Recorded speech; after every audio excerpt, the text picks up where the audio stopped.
न्याय कैसे किया जाना चाहिए।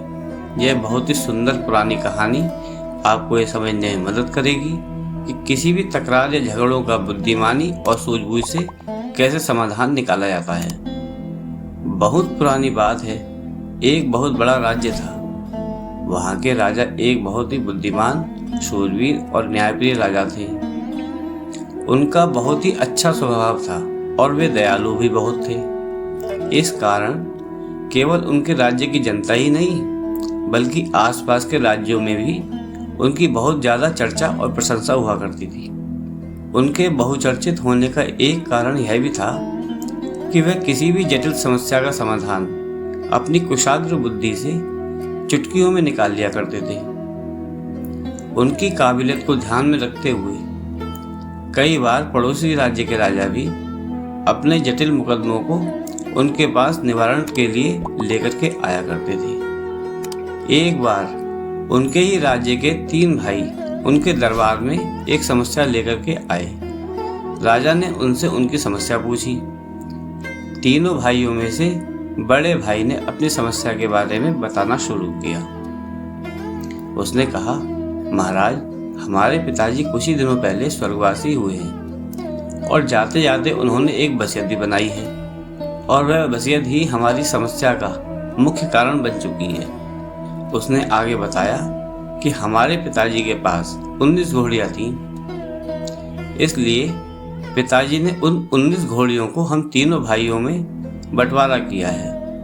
अपनी वसीयत में उन्होंने लिखा है कि बड़े भाई को आधी, मझले को चौथाई और सबसे छोटे को 5वां हिस्सा मिले। उनकी वसीयत के हिसाब से बड़े बेटे को यानी कि मुझे 9.5 घोड़ियाँ, मझले को 4.25 घोड़ियाँ और सबसे छोटे को 4.25 घोड़ियाँ मिलनी चाहिए। इसी बात का सारा झगड़ा है कि कोई भी भाई कम या ज़्यादा लेने के लिए तैयार ही नहीं है। महाराज, अब आप ही बताइए, घोड़ियाँ कोई जमीन का टुकड़ा या निर्जीव वस्तु तो है नहीं कि काट के ले लिया है। अब हमारा बंटवारा कैसे होगा। अब तो दरबार में मौजूद सभी लोगों के साथ साथ राजा भी इस अजीब सी समस्या को सुनकर गहरी सोच में पड़ गए। उन्होंने इस समस्या पर काफी सोच विचार किया, लेकिन किसी भी तरह से उन्हें इस समस्या का उपाय नहीं मिल पा रहा था। काफी देर तक सोचने और विचार करने के बाद भी वह कोई निर्णय नहीं ले पाए।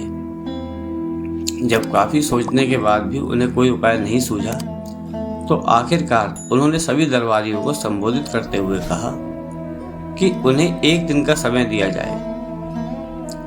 अगले दिन वह इस समस्या का कोई न कोई समाधान अवश्य लेकर के आएंगे।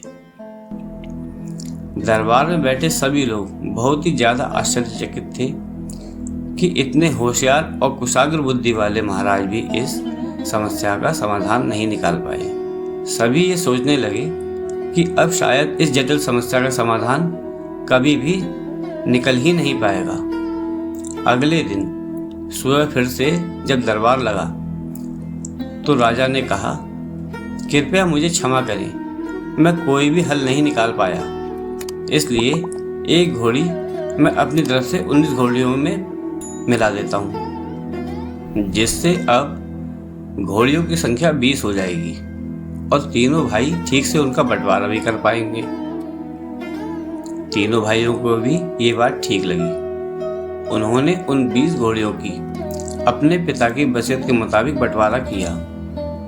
मतलब कि बड़े भाई ने आधी यानी 10, मझले भाई ने चौथाई यानी कि 5 घोड़ियाँ और छोटे भाई ने 20 का 5वां हिस्सा यानी कि 4 घोड़ियाँ ले ली। सभी भाइयों ने अपने अपने हिस्से की घोड़ियाँ ले ली।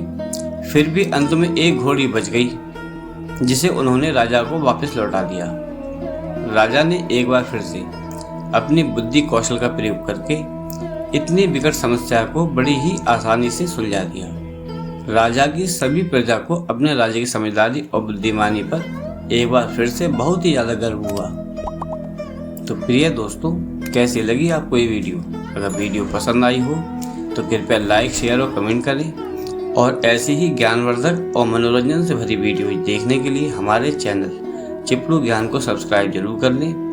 मिलते हैं आपसे कल शाम 4 बजे फिर से एक नए वीडियो में एक नई कहानी के साथ। वीडियो अंत तक देखने के लिए धन्यवाद।